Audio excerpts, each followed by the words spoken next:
Good morning, Chairman Johnson and Ranking Member Scanlan, and members of the subcommittee. I'm Paula Scanlan, a spokeswoman and advisor for the Independent Women's Forum, and a former NCAA athlete. I am here today to share my personal story. I started swimming at a very young age, and by age 8, I was swimming competitively, and by late middle school, I was devoting at least 20 hours per week to swimming. I gave up countless Christmas holidays, weekends, and social events to work towards my goal of swimming Division I. In September of 2021, Leah Thomas began participating as a member of the Penn women's team.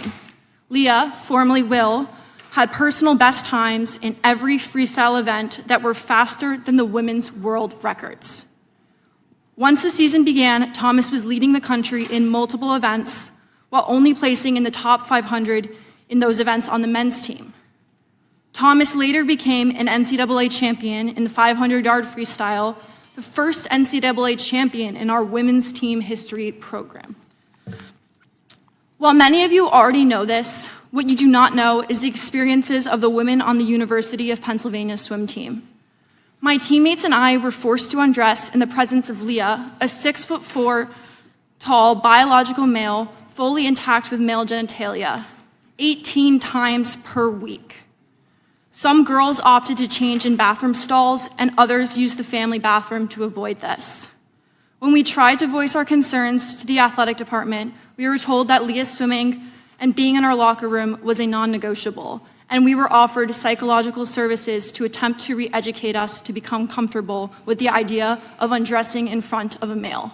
We, the women, were the problem, not the victims. We were expected to conform, to move over, and shut up. Our feelings didn't matter. The university was gaslighting and fear-mongering women to validate the feelings and identity of a male. As an attempt to voice my concern about the situation we were forced into, revealing the unjust and unfair treatment, I wrote an op-ed for the Daily Pennsylvanian, the student-run newspaper. I approached this from a scientific, statistical perspective where I used my engineering background to discuss how Y chromosomes cannot be changed by any surgical procedure or systemic therapy. This biological fact lends itself to athletic advantages that cannot be mitigated by lowering testosterone levels, which are readily apparent in sports competitions and locker rooms. The Daily Pennsylvanian published my article on the evening of February 10th, 2022. Only a few hours later, my piece was retracted. I was given no notice nor reasoning. Again, I was silenced for my dissenting viewpoint and felt my First Amendment rights were denied by my university. Today, any discussion maintaining the sanctity of women's spaces is labeled transphobic, bigoted, and hateful. What's bigoted and hateful is the discrimination against women and the efforts to erase women and our equal opportunities, dignity, and safe spaces. One might ask, why do I speak so passionately about issues that seem hypothetical, or some may perceive as only impacting a small number of women?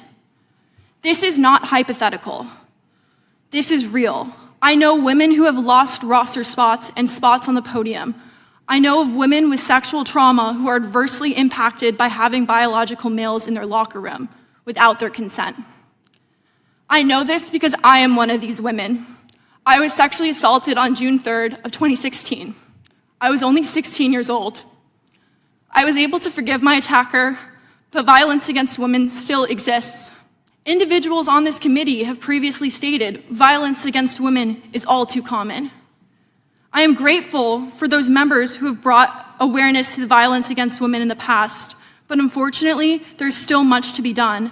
As a sexual assault survivor, many policies pushed today completely ignore my experiences and many women like me.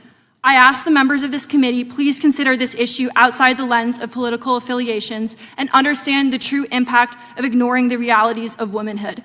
Future generations depend on us. Thank you for the opportunity to speak here today.